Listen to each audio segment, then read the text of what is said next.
Hi, I'm Tori Amos, and I'm here at Nicky Clarke's salon. I'm not quite sure what he's going to do with me yet, but it's going to be something. So we'll be back after the break. And in the barber's chair this week, she was once a screwed-up teenager. She loves covering herself in rats. She's trying to have cubs with a wolf man. If it's a full moon, it must be Tori Amos. Hi, Tori. Hi, Nicky. A very minute trim, right? Very. I'm like, nobody touches my hair. I mean, this is like a big step for me. I'm very honoured, actually. What is it, the first time in 9 years? I feel so honoured. Yeah, first time in 9 years, except this really nice girl who was the girlfriend of somebody at a studio. And she was cutting everybody's hair, and I let her do just a little, I had a bad tango, and she did a little kind of... Well, by the looks of it, I bet it was a long time ago. Yeah, it was a long time ago. Never was a cornflake girl. Thought that was a good solution, hanging with the raisin girls. She's gone to the other side. But your father was a preacher man, right? Yes. Okay. Still is.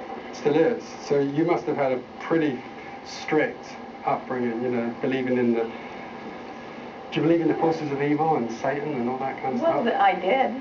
You did? Oh, so you... I mean, I think Lucifer's there, but I don't know if it'd be such a bad thing to have a cup of tea with him.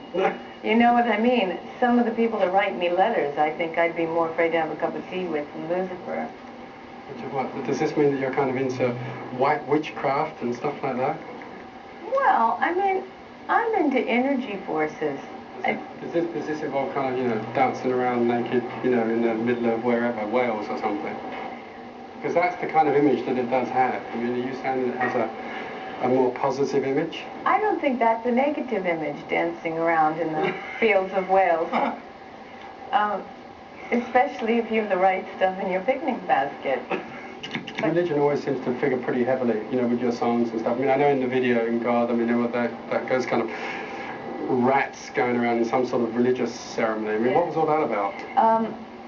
Was that kind of anti-religious? No. Well... I mean, was it a statement? That is a ritual that's done in East India. God, I've never heard of that. Yeah, in certain places it was on a documentary. And in certain regions, the rats are considered sacred, and they crawl off the temple, and when they crawl all over you, then it's considered blessed.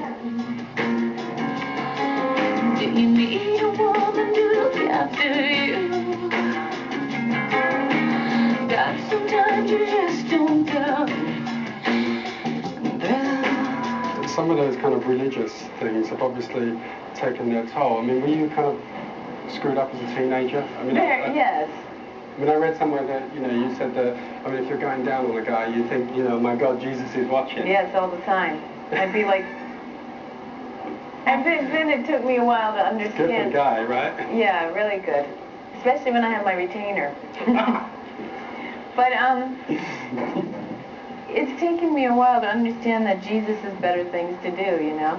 And all this guilt has made it difficult, I think, for a lot of women. It's amazing how many women will come to my shows and talk to me about that.